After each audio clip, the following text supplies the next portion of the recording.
বন্ধুসকল নমস্কাৰ আশা কৰোঁ আপোনালোক সকলো কুশলে আছে বন্ধুসকল আজি আপোনালোকৰ সৈতে এই সময়ত শেহতীয়াকৈ প্ৰকাশ হোৱা এটা গুৰুত্বপূৰ্ণ ইনফৰমেশ্যন জনাবলৈ লৈ আছোঁ চাওক কৰ্মচাৰীসকলৰ চেলাৰী একাউণ্টক লৈ এটা ডাঙৰ খবৰ শেহতীয়াকৈ প্ৰকাশ পাইছে বন্ধুসকল এই গুৰুত্বপূৰ্ণ ইনফৰমেশ্যনটোৰ বিষয়ে অৱগত হোৱাৰ লগে লগে আপোনালোকৰ সৈতে শ্বেয়াৰ কৰিছোঁ আৰু দেৰি নকৰাকৈ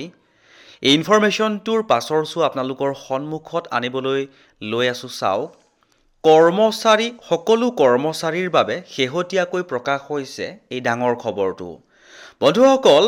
আজিৰ এই ভিডিঅ'টোৰ জৰিয়তে আপোনালোকক শেহতীয়াকৈ প্ৰকাশ হোৱা যিটো গুৰুত্বপূৰ্ণ ইনফৰমেশ্যন অৰ্থাৎ কি নতুন ইনফৰমেশ্যন ইনক্লুড কৰি শেহতীয়াকৈ এই খবৰটো প্ৰকাশ হৈছিলে সকলো সবিশেষ আপোনালোকে বুজি পোৱাকৈ আৰু সহজ সৰলকৈ জনাবলৈ যত্ন কৰিম যদি প্ৰথমবাৰৰ বাবে আমাৰ চেনেলৰ ভিডিঅ'সমূহ চাই আছে তেনেহলে অনুগ্ৰহ কৰি চেনেলটো সাবস্ক্ৰাইব কৰি হাতত ৰাখিব আজিৰ দৰে আগলৈকো আপোনালোকে এনেকুৱা কিছুমান গুৰুত্বপূৰ্ণ ইনফৰমেশ্যন পাই থাকিবলৈ সক্ষম হ'ব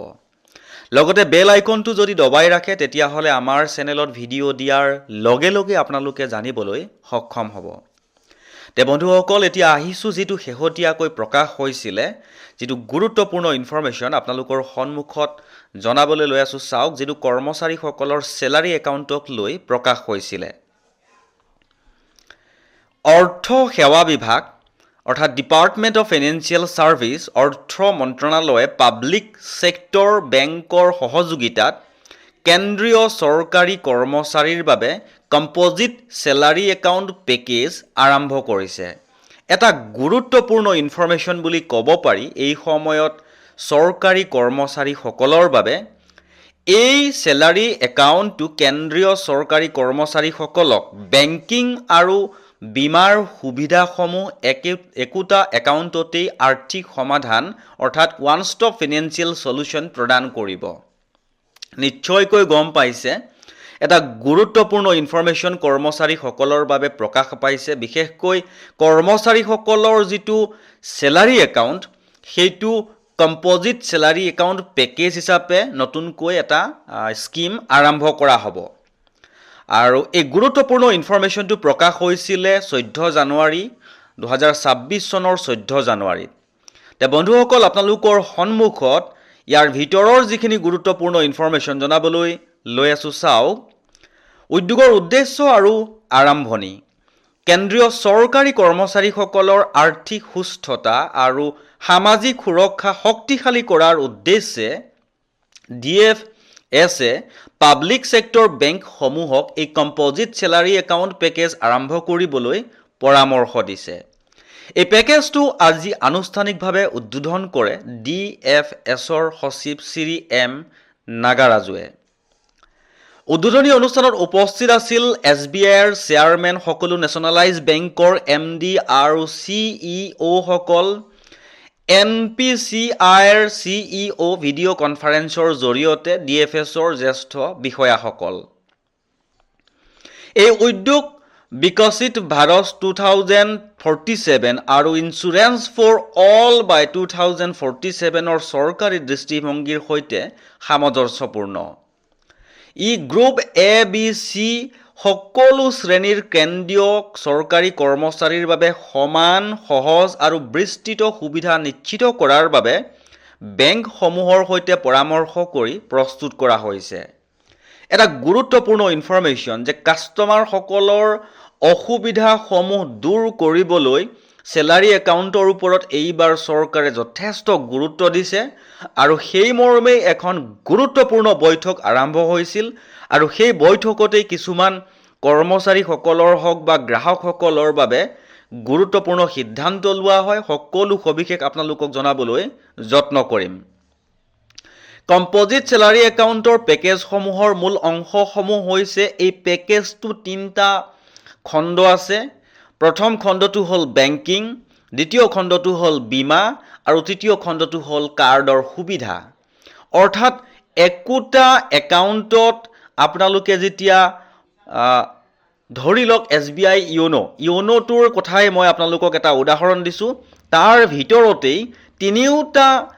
পাৰ্ট ইনক্লুড কৰি যিমানখিনি পাৰে এডভান্টেজ দিবলৈ গ্ৰাহকসকলক যত্ন কৰা হৈছে বেংকিঙৰ সুবিধা,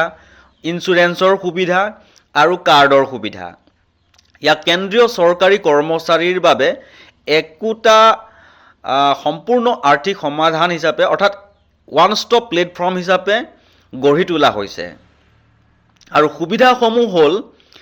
যিখিনি আটাইতকৈ বেছি গুৰুত্বপূৰ্ণ আমাৰ কৰ্মচাৰীসকলৰ বাবেই হওক বা গ্ৰাহকসকলৰ বাবেই হওক। বেংকিং সুবিধাসমূহৰ ভিতৰত আছে জিৰ' বেলেঞ্চ চেলাৰী একাউণ্ট আৰু উন্নত সুবিধা, RTGS, NEFT, UPIৰ সহ বিনামূলীয়া ধন প্ৰেৰণ আৰু চেকৰ সুবিধা, ঘৰ, শিক্ষা, বাহন আৰু ব্যক্তিগত প্ৰয়োজনৰ বাবে ঋণত ৰেহাইৰ সুদৰ হাৰ, লোন প্ৰচেছিং চাৰ্জত ৰেহাই, লকাৰ ৰেণ্টত মাফ, ফেমিলি বেংকিং বেনিফিটছ। আৰু কিছুমান আছে আপোনালোকক মই জনাবলৈ যত্ন কৰিছোঁ। আটাইতকৈ বেছি গুৰুত্বপূৰ্ণ যিখিনি উন্নত সুবিধাসমূহ তেওঁলোকে উল্লেখ কৰিছে সেইসমূহ হ'ল চেলাৰী একাউণ্টৰ বাবে পাৰ্চনেল এক্সিডেণ্ট ইঞ্চুৰেঞ্চ সৰ্বাধিক 1.5 কোটি, এয়াৰ এক্সিডেণ্ট ইঞ্চুৰেঞ্চ সৰ্বাধিক 2 কোটি, permanent total and partial disability cover সৰ্বাধিক 1.5 কোটি, টাৰ্ম লাইফ ইঞ্চুৰেঞ্চ অন্তৰ্নিহিত জীৱন বীমা কভাৰ সৰ্বাধিক 20 লাখ, সুলভ প্ৰিমিয়ামত অতিৰিক্ত টপআপৰ সুবিধা, লগতে স্বাস্থ্যৰ বাবেও তেওঁলোকে উল্লেখ কৰিছে হেল্থ ইঞ্চুৰেঞ্চ, নিজে আৰু পৰিয়ালৰ বাবে বিস্তৃত স্বাস্থ্য বীমা, মূল প্লানৰ লগতে সুলভ প্ৰিমিয়ামত টপআপৰ সুবিধা। আৰু ডিজিটেল যি কাৰ্ডসমূহৰ কথা তেওঁলোকে উল্লেখ কৰিছিলে, কাৰণ বেংকিং আছে, ইঞ্চুৰেঞ্চ আছে আৰু কাৰ্ড আছে, তিনিটা পাৰ্টত ওৱান ষ্টপ প্লেটফৰ্মত তেওঁলোকে গ্ৰাহকসকলৰ বাবে যিমান পাৰে উন্নত সুবিধাৰ কথা সেই বৈঠকখনত উল্লেখ কৰা হয় আৰু এই বেংকসমূহলৈকো নীতি নিৰ্দেশনা দিয়া হয়। আৰু তাৰেই ফলস্বৰূপে ডিজিটেল আৰু কাৰ্ডসমূহৰ সুবিধাসমূহ হ'ল ডেবিট আৰু ক্ৰেডিট কাৰ্ডত উন্নত সুবিধা, বিমানবন্দৰত লাউঞ্জ এক্সেছ, ৰিৱাৰ্ড প্ৰগ্ৰাম আৰু cashback offer, unlimited transactions and nil maintenance charge. এইটো সকলোতকৈ বেছি গুৰুত্বপূৰ্ণ আমাৰ কৰ্মচাৰীসকলে বিশেষকৈ মন কৰিব যে ATM এখন চলাই থকাৰ বিনিময়ত কিন্তু ইয়াৰলি এটা মেইনটেনেন্স চাৰ্জ কাটে 147 টকাৰ পৰা তেনেকৈ কাটে, বিভিন্ন বেংকত বিভিন্ন হিচাপে কাটি লৈ যায়, সেইটো নীল মেইনটেনেন্স চাৰ্জ বুলি উল্লেখ কৰিছে। আজিৰ এই সময়ত এটা গুৰুত্বপূৰ্ণ ইনফৰমেশ্যন, লগতে আনলিমিটেড ট্ৰানজেকশ্যন বুলি কৈছে, কাৰণ আমাৰ কিছুমান ছেভিংছ একাউণ্টৰ বেংকত ট্ৰানজেকশ্যনৰ লিমিট থাকে, গতিকে সেইটোৰ ওপৰত তেওঁলোকে কৈছে যে আনলিমিটেড ট্ৰানজেকশ্যনছ। গতিকে এটা খুবেই সুন্দৰ আৰু ভাল খবৰ বুলি ক'ব পাৰি এই সময়ত কৰ্মচাৰীসকলৰ বাবে, বিশেষকৈ গ্ৰাহকসকলৰ বাবে এটা গুৰুত্বপূৰ্ণ ইনফৰমেশ্যন পালোঁ আৰু লগে লগে আপোনালোকৰ সহায় হওক বুলি শ্বেয়াৰ কৰিবলৈ যত্ন কৰিলোঁ। বন্ধুসকল, যদি ইনফৰমেশ্যনটো ভাল লাগিছে তেনেহ'লে আপুনিও এবাৰ শ্বেয়াৰ কৰি দিব বুলি আশা ৰাখিলোঁ।